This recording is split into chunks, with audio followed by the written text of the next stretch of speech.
Papež Frančišek se je danes srečal s svojci policistov, ki so izgubili življenje med opravljanjem svoje službe pri italijanski policiji, ter policisti, ki so na delovnem mestu bili težko ranjeni. Zahvalil se jim je za pričevanje o krščanskem upanju in za navezanost na ustanove ter njihovo poslanstvo. Mnogi so namreč želeli nadaljevati delo svojih sorodnikov ter se pridružili policiji.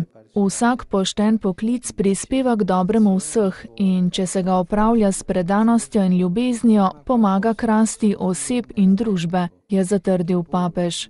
Med različnimi poklici se poklic policista kaže kot pristno poslanstvo, vsebuje sprejemanje in prakticiranje drž in vrednot, ki so posebnega pomena za civilno življenje.